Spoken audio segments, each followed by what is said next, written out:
Hello students, we are live now. Welcome to SIS online classes. I am Ankit Bhatt and I am going to continue with chapter number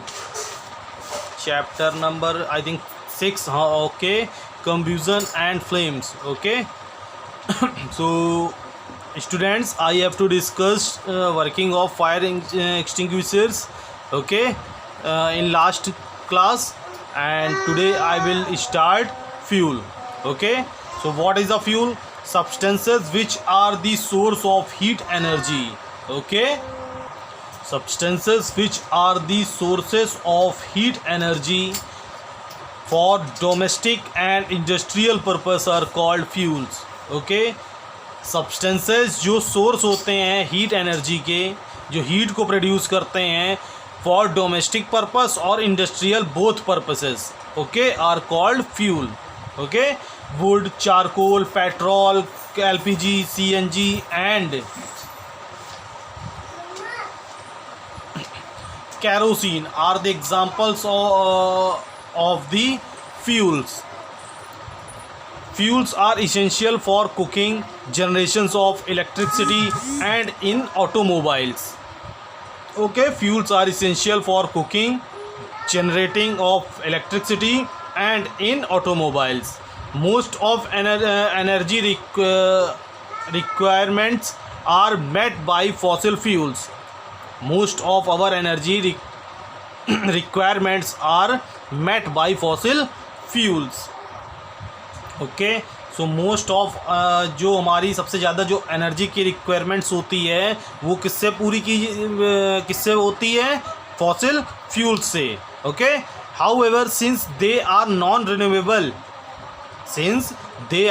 renewable and their stocks are limited. लेकिन ये बहुत non renewable होते हैं, मतलब ये एक बार अगर खर्चा हो जाएंगे तो वापस नहीं मिलते हैं बेटा, ठीक है. और इनका जो स्टॉक्स है वो क्या है? इन्वायरमेंट में लिमिटेड है.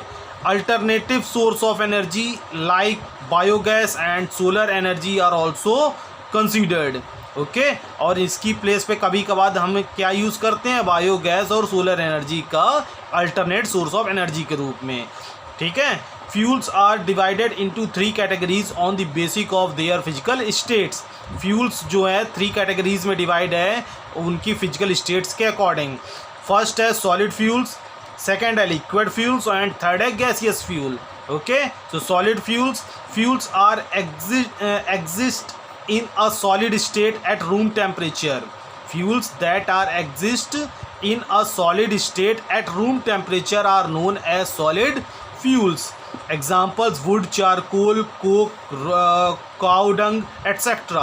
Okay, I think इतनी बात सभी को समझ में आ गई होगी. Fuels that are exist in a solid form, जो फ्यूल्स जो सॉलिड फॉर्म में हमें फॉर्म्ड होते हैं नेचर से, स्टेट इन रूम टेम्परेचर, ठीक है. रूम टेम्परेचर में जो हमें सॉलिड फॉर्म में फॉर्म्ड होते हैं नेचर से are known as solid fuels. Examples: wood, charcoal, coal, coke, cow dung, etcetera. Liquid fuels: kerosene, petrol, benzene and diesel all exist as liquid at room temperature and are called liquid fuels. Okay, gaseous fuels that exist in gaseous state at room temperature. Examples: biogas, natural gas, petroleum gas are all examples of gaseous fuels. Okay, so these are 3 states of fuels. Okay, and यहाँ कुछ table given है और उसे complete करना है. Complete the table given below. Solid fuels हैं, liquid fuels और gaseous fuels. तो फर्स्ट तीनों में गिवन है. Coal is a solid fuel, liquid is a kerosene oil and gaseous fuel is natural gas. Okay, and 2 और इसको fill आपको करने हैं. ओके, सो आई थिंक कर लेंगे आप, इतना तो मुझे पता है. Next topic is characteristics of a good fuel. अच्छे फ्यूल की क्या कैरेक्टरिस्टिक्स होती हैं, क्या विशेषताएं होती हैं, ठीक है.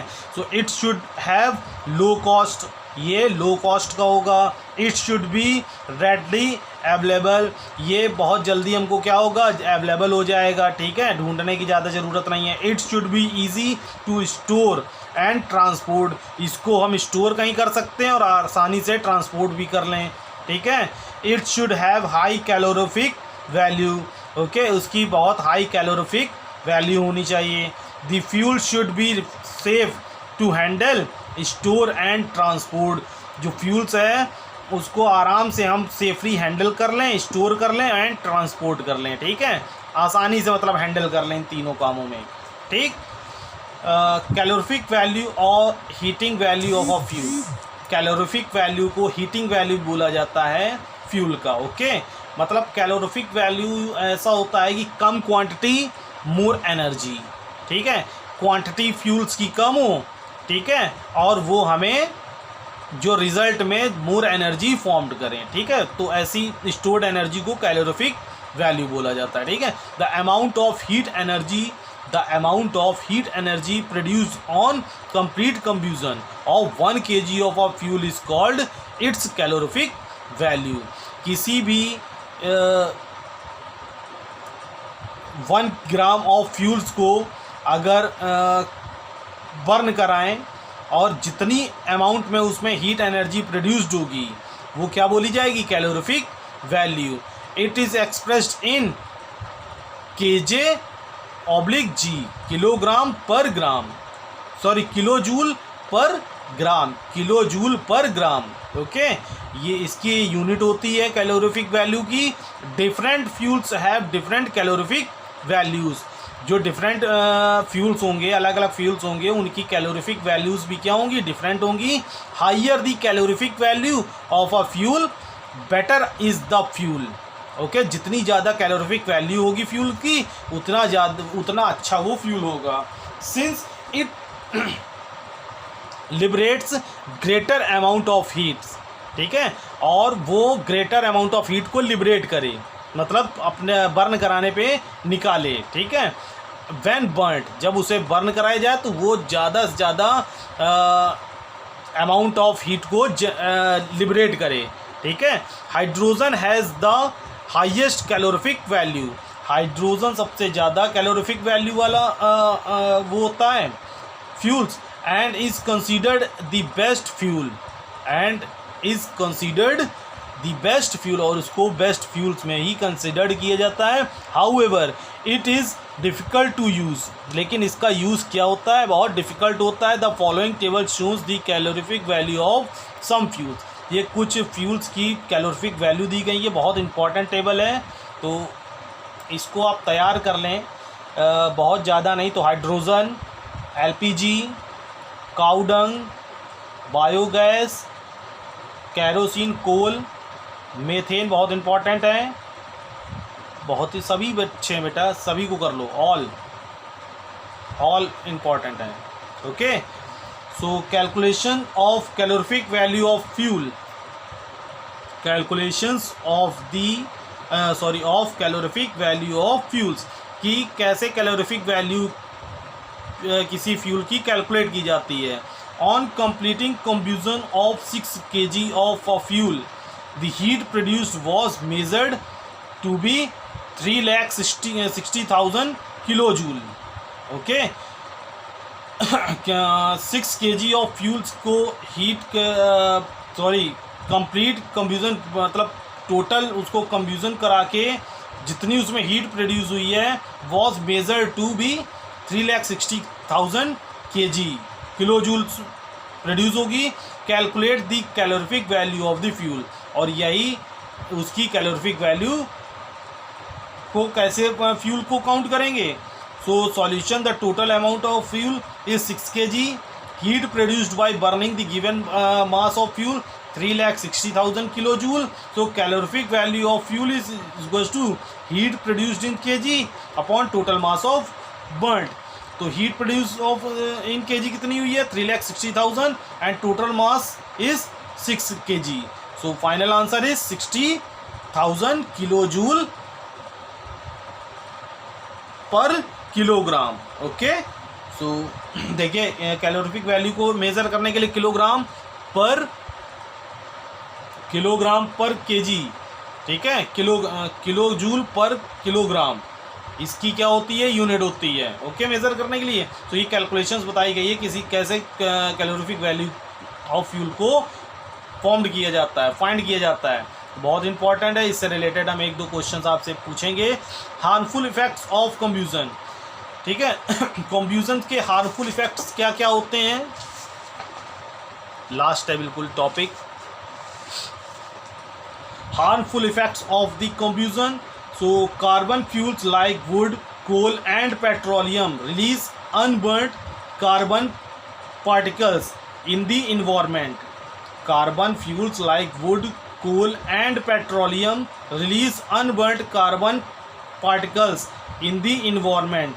These fine particles are dangerous pollutants causing respiratory diseases such as asthma. Okay, carbon fuels like wood, जब वुड, कोल, पेट्रोलियम को बर्न कराएंगे तो कार्बन रिलीज होगा। Release unburned carbon particles in the environment, फैल जाते हैं। These fine particles are dangerous pollutants, ये fine particles जो कार्बन के होते हैं क्या होते हैं, बहुत डेंजरस होते हैं पॉल्यूटेंट्स के लिए। कॉजिंग रिस्पिरेटरी डिजीजेस, या तो रिस्पिरेटरी डिजीज सांस की दिक्कत करेगा, सच एज अस्थमा, ठीक है। Using wood as a fuel, अगर वुड को फ्यूल की उस पर यूज़ करेंगे। Also not encouraged as it leads to falling of trees, ठीक है। तो हमें ट्रीज को फॉल कराना होगा अगर वुड को यूज़ कर रहे हैं fuel as a fuel. Okay, and अब वुड को ट्रीज को अगर कट करेंगे तो ये हमारे इन्वायरमेंट के लिए अच्छी चीज़ नहीं है। So deforestation which adversely affect the environment, और ये एडवर्सली मतलब बुरा प्रभाव डालेंगे इन्वायरमेंट पे अगर ट्रीज़ को कट कर रहे हैं वुड को फाइंड करने के लिए as a fuel. Okay, so third harmful effect is incomplete combustion of fuel like diesel and petrol release carbon monoxide. अगर इनकम्प्लीट कंब्यूजन कराया गया है या हुआ है डीजल और पेट्रोल का, सो वो रिलीज़ करेंगे कार्बन मोनोऑक्साइड गैस को एंड शूट, ठीक है। Hence it is dangerous to sleep in a room with burning coal fire as carbon monoxide is produced due to incomplete combustion. Okay, सर्दियों में हम लोग क्या करते हैं, मोस्टली देखा होगा कमरे को बंद करके, रूम को क्लोज करके कोल को बर्न करा लेते हैं कि रूम हमारा क्या रहे, नॉर्मल रहे या हॉट रहे, ठीक है, वार्म रहे। सो ये बेटा बहुत बुरा इफ़ेक्ट करते हैं।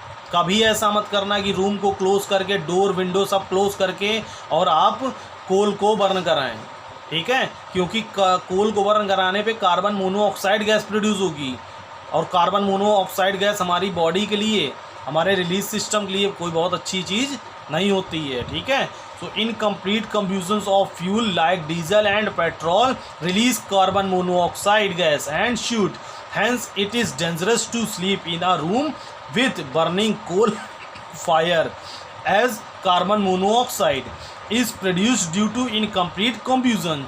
Carbon monoxide is a poisonous gas and can suffocate a person to death.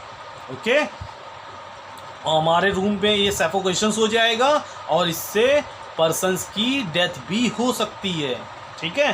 Burning of petrol and diesel release sulphur dioxide, अगर पेट्रोल और डीजल को बर्न कराएंगे तो सल्फर डाइऑक्साइड फॉर्म रिलीज होगा gas. It is an extremely suffocated, और ये तो carbon monoxide से भी ज़्यादा सफोकेटेड होती है, ठीक है। सफोकेटेड मतलब जो घुटन हमको पैदा करे, ठीक है, घुटन हमको दे, ठीक है। And corrosive gas, it is an extremely suffocating and corrosive gas. Oxides of sulphur and nitrogen dissolve in rain water and form acid rains. जब ये oxides of sulphur and nitrogen dissolve होते हैं पानी की बूंदों के साथ रेन वाटर में, तो क्या फॉर्म्ड करते हैं, acid rain. Acid rains are very harmful for buildings, soil and crops. Hence nowadays liquid fuels are replaced by CNG. इसीलिए एलपीजी का यूज़ के जगह पे सीएनजी का यूज़ कॉम्प्रेस्ड नेचुरल गैस का ज़्यादा किया जाने लगा है। As on burning CNG does not leave behind any residue. CNG कोई भी रेसिड्यू, कोई भी ऐसा जैसे राख नहीं बचती वुड को बर्न करने पे, तो कोई इसको रेसिड्यू बोलते हैं, ठीक है, जो ऐसे सब्सटेंस जो हमारे यूज़ में ना हो, ठीक। सो ऐसा कोई भी सीएनजी बर्न होने के बाद रेसिड्यू नहीं छोड़ता है। More over it has a high calorific value, और ये बहुत हाई कैलोरीफिक वैल्यू भी होती है इसमें, एंड लो इग्निटेशन टेम्परेचर, और इसका इग्निटेशन टेम्परेचर भी क्या होता है, बहुत लो होता है, ठीक है, मतलब कम इग्निटेशन टेम्परेचर में हाई कैलोरीफिक वैल्यू ये हमको गिवन करेगा। Okay, most of the fuel on combustion release carbon dioxide.